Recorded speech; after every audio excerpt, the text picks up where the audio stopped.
राजा Raghuvanshi murder case में आरोपी पत्नी सोनम रघुवंशी को मेघालय पुलिस आने वाले कुछ दिनों में इंदौर ला सकती है। पुलिस की माने तो राजा रघुवंशी के मर्डर की पूरी प्लानिंग इंदौर में ही रची गई। इसलिए पुलिस सोनम को इंदौर लाकर उन जगहों पर जा सकती है जहां पर उसने अपने आशिक राज कुशवाहा के साथ मिलकर राजा रघुवंशी के मर्डर का प्लान बनाया। पुलिस सोनम को उन जगहों पर लेकर जा सकती है जहां फरारी के दौरान सोनम रुकी।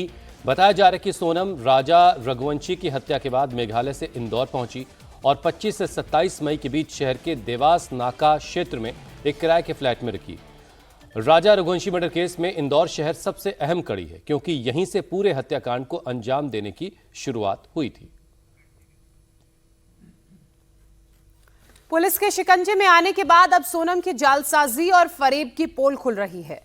मेघालय पुलिस की जांच से यह पता चला है कि सोनम ने अपनी सास से लगातार झूठ बोला और सुनसान जगह ले जाकर राजा की हत्या करवा दी।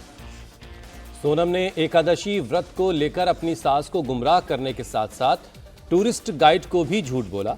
सोनम ने अपनी सास को बताया कि वो 23 मई को अपरा एकादशी का उपवास रख रही है, लेकिन उसी रात उसने होटल में खाना खाया। इस दौरान राजा रघुवंशी उसके साथ नहीं था।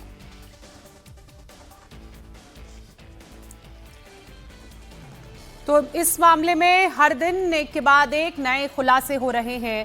अब ये बातचीत तो पहले ही सामने आ गई थी, लेकिन जिस तरह से कड़ियां जुड़ रही हैं उससे पता चल रहा है कि कैसे सोनम ने न सिर्फ अपने पति की हत्या की, ऐसे आरोप उस पर हैं, बल्कि उसके घर वालों को भी मिसलीड किया, मिसगाइड किया। 23 तारीख की ये बातचीत सोनम की उसकी सास से हुई थी। उस वक्त सोनम का ये कहना था कि वो पहाड़ी चढ़ रही है, राजा उसके साथ है, उसका व्रत है, उसने सिर्फ कॉफी पी है और खाना नहीं खाया है। लेकिन बाद में पता चला कि उसने होटल में ही खाना खाया था।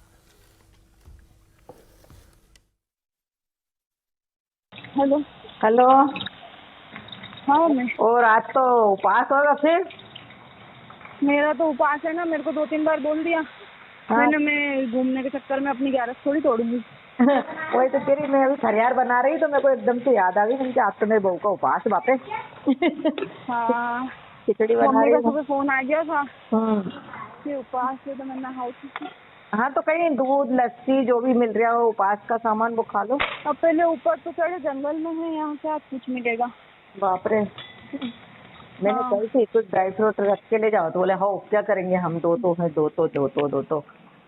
ये जंगल है, पता है, घोर जंगल है, एकदम खड़ी चढ़ाई है। चढ़ना मतलब उतरना भी खड़ा ही है और चढ़ना भी खड़ा ही है। हाँ क्या देखने पहुँच गए तुम?